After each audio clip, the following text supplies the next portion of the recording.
Sir அவரு கண்ணன் அண்ணன் பேசுறதுக்குள்ள ம். ஆதங்கத்தினுடைய வெளிப்பாடுங்க, ஆற்றாமையினுடைய வெளிப்பாடு. ஆ. அவர் நீங்க கேட்ட கேள்வி நியாயமான கேள்வி. ஒரு கூட்டணி என்பது ஒரு கூட்டணி கட்சிகள் போய் பேசுறது. இவங்க ஆதரவு ஒண்ணா கொடுக்கலாமே தவிர வேற கூட்டணி வச்சுக்க முடியாது. நீங்க கேட்ட கேள்வி நீங்களும் கூட்டணி பேச்சுவார்த்தை நடத்த போறேன்னு சொல்லிக்கிறோம். உங்களுக்கு கூட எந்த கட்சி கூட்டணி பேசிச்சுன்னு ஒண்ணு கேள்வி கேட்டீங்க. அதுக்கு அவர் பதில் சொல்லல.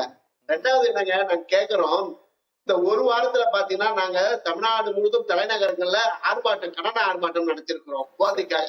நேத்து மனித சங்கிலி போராட்டம் நடத்தினோம். அதுக்கு முன்னாடி நாங்க நேர்காணல் வேட்பாளர்கள் யாரு விருப்ப மனு கொடுத்தவங்க கிட்ட எல்லாம் நேர்காணல் நடத்தினாரு எங்க பொதுச் செயலாளர் ஐயா எடப்பாடியார். இப்படி அனைத்து இந்திய அண்ணா திராவிட கட்சி எங்க கிட்ட இருக்கு. அவரு கட்சி சின்னத்தையோ கட்சியோ வேஷ்டியே கட்ட முடியாதவர் ஓபிஎஸ். எங்க கட்சி கரை வேஷ்டி கூட அவரால் கட்ட முடியாது. அவரு போய் பேசுறாரு. நீங்க ஓபிஎஸ் ஆதரவாளர்களை கூப்பிட்டு வச்சு பேசுறீங்க. இவங்களால ஒண்ணுமே பண்ண முடியாது. 4 பேரை வச்சு என்ன சார் பண்ண முடியும்? நாங்க 2,06,00,000 தொண்டர்கள் கொண்ட மிகப்பெரிய கட்சி அனைத்து இந்திய அண்ணா திராவிட முன்னேற்ற கழக கட்சி. தொண்டர்கள் மிக எழுச்சியா இருக்கிறாங்க.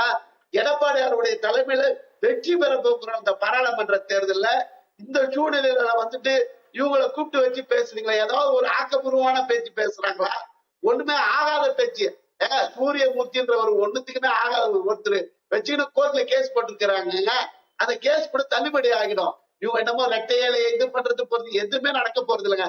ரெட்டையில அனைத்து இந்த அண்ணா திராவிட முன்னேற்ற கழகம் தான் உச்ச நீதிமன்றமே சொல்லிடுச்சு, தேர்தல் ஆணையமும் சொல்லிடுச்சு. இதுக்கு மேல எங்களுக்கு இடையூறு ஏற்படுத்தலாம், அதை பண்ணலாம், தொந்தரவு செய்யலாம் இவங்களால முடியாது. இரட்டை இலை சின்னத்துல அனைத்து இந்திய அண்ணா திராவிட முன்னேற்ற கழகத்தினுடைய தொண்டர்கள் நிற்பார்கள். பாராளுமன்ற தேர்தல அனைத்து தொகுதியிலும் நிற்பார்கள். வெற்றி பெற போறோம். இவர் ரொம்ப பேசுறாரு, அசிங்கப்படுகிறோம். நான் சொல்றேன், எங்க எடப்பாடியால நாங்கள் பெருமைப்படுகிறோம், ஆனந்தம் கொள்கின்றோம், பெருமை சேர்கிறது. ஏக்நாத் சிண்டேவாக பிஜேபி ஓபிஎஸ் உருவாக்க நினைச்சது, அது தோல்வியில் அடைந்தது. நல்ல வேலையாக அதிமுக மாவீரன் ஐயா எடப்பாடியாருடைய தலைமையில கட்டுக்கோப்பா இருக்குதுன்னா காரணம் அது எடப்பாடியாரு.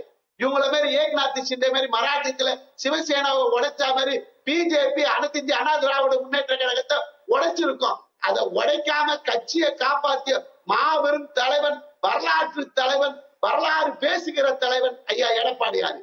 ஆனா யாருமே வரலையே. ஏன் சார்?